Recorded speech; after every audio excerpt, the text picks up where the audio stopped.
कोणत्याही प्रकारची हानी होणार नाही याची मी दक्षता घेईन।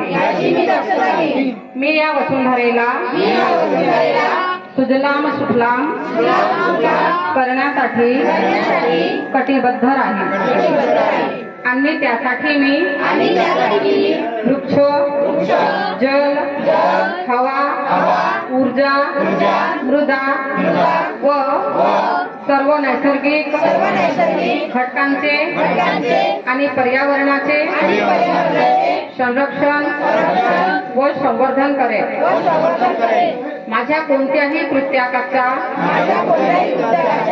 वातावरणावर प्रत्यक्ष किंवा अप्रत्यक्ष परिणाम होणार नाही याची मी हमी या प्रतिज्ञाद्वारे देत आहे।